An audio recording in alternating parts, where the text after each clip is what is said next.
January 10th, Job 24. Since times are not hidden from the Almighty, why do those who know Him see not His days? Some remove landmarks.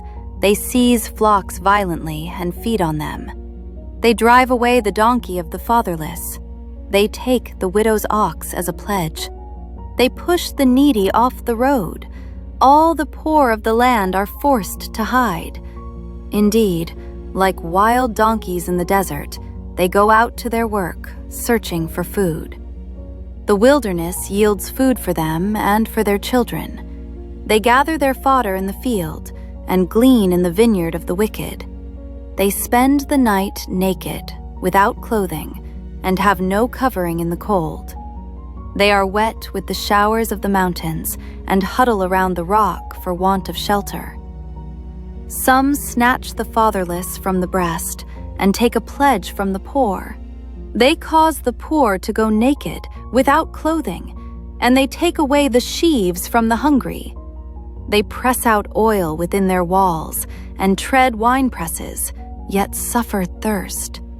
The dying groan in the city, and the souls of the wounded cry out, yet God does not charge them with wrong. There are those who rebel against the light. They do not know its ways, nor abide in its paths. The murderer rises with the light. He kills the poor and needy, and in the night he is like a thief.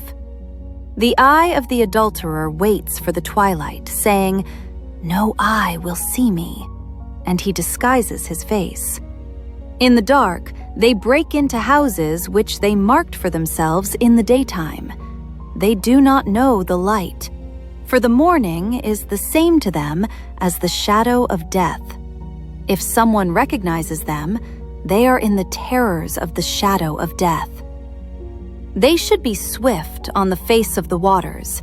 Their portion should be cursed in the earth, so that no one would turn into the way of their vineyards.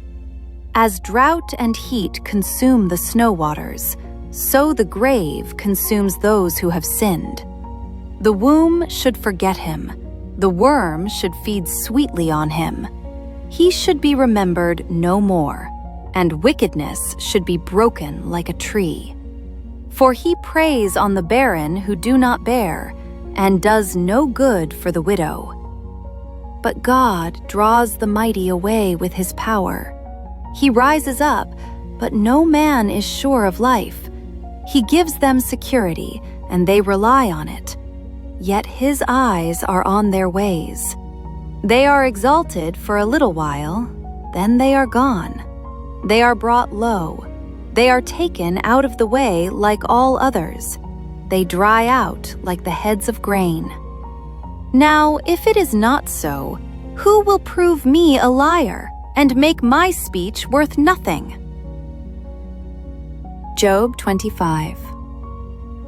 Then Bildad the Shuhite answered and said, "Dominion and fear belong to him. He makes peace in his high places. Is there any number to his armies? Upon whom does his light not rise? How then can man be righteous before God? Or how can he be pure who is born of a woman? If even the moon does not shine, and the stars are not pure in his sight, how much less man, who is a maggot, and a son of man, who is a worm?" Job 26. But Job answered and said, "How have you helped him who is without power? How have you saved the arm that has no strength? How have you counseled one who has no wisdom? And how have you declared sound advice to many? To whom have you uttered words? And whose spirit came from you? The dead tremble, those under the waters and those inhabiting them.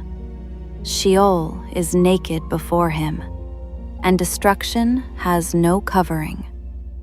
He stretches out the north over empty space.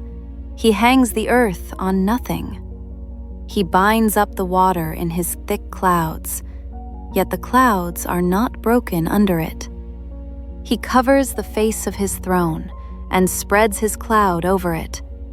He drew a circular horizon on the face of the waters, at the boundary of light and darkness. The pillars of heaven tremble and are astonished at his rebuke. He stirs up the sea with his power, and by his understanding he breaks up the storm. By his spirit he adorned the heavens. His hand pierced the fleeing serpent. Indeed, these are the mere edges of his ways, and how small a whisper we hear of him. But the thunder of his power, who can understand? Job 27. Moreover, Job continued his discourse and said, "As God lives, who has taken away my justice, and the Almighty, who has made my soul bitter, as long as my breath is in me, and the breath of God in my nostrils, my lips will not speak wickedness, nor my tongue utter deceit. Far be it from me that I should say, 'You are right.' Till I die, I will not put away my integrity from me. My righteousness I hold fast, and will not let it go. My heart shall not reproach me as long as I live. May my enemy be like the wicked, and he who rises up against me like the unrighteous. For what is the hope of the hypocrite, though he may gain much, if God takes away his life? Will God hear his cry when trouble comes upon him? Will he delight himself in the Almighty? Will he always call on God? I will teach you about the hand of God. What is with the Almighty, I will not conceal. Surely all of you have seen it. Why then do you behave with complete nonsense? This is the portion of a wicked man with God, and the heritage of oppressors, received from the Almighty. If his children are multiplied, it is for the sword, and his offspring shall not be satisfied with bread. Those who survive him shall be buried in death, and their widows shall not weep, though he heaps up silver like dust, and piles up clothing like clay. He may pile it up, but the just will wear it, and the innocent will divide the silver. He builds his house like a moth, like a booth which a watchman makes. The rich man will lie down, but not be gathered up. He opens his eyes, and he is no more. Terrors overtake him like a flood. A tempest steals him away in the night. The east wind carries him away, and he is gone. It sweeps him out of his place.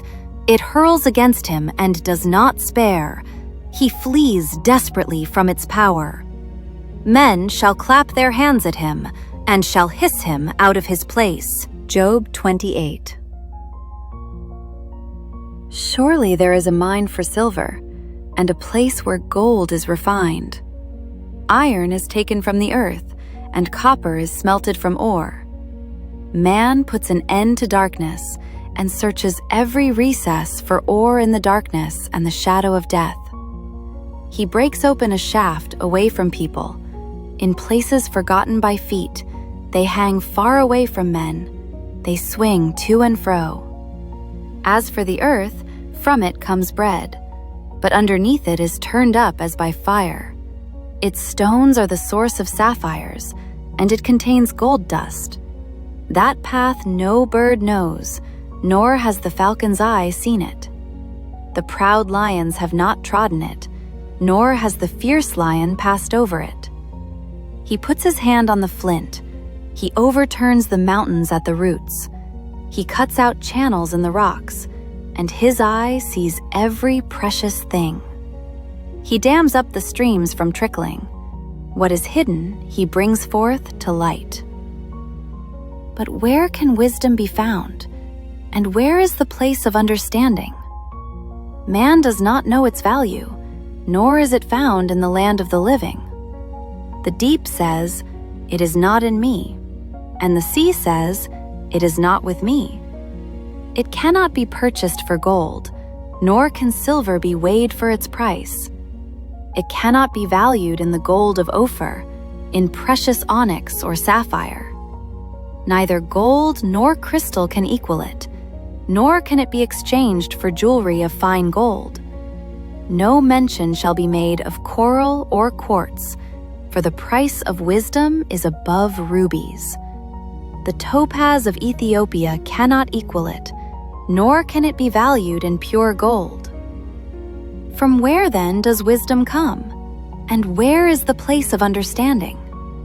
It is hidden from the eyes of all living, and concealed from the birds of the air. Destruction and death say, "We have heard a report about it with our ears." God understands its way, and He knows its place. For He looks to the ends of the earth, and sees under the whole heavens, to establish a weight for the wind, and apportion the waters by measure.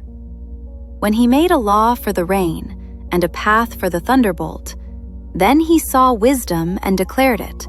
He prepared it, indeed, He searched it out. And to man He said, "Behold, the fear of the Lord, that is wisdom, and to depart from evil is understanding."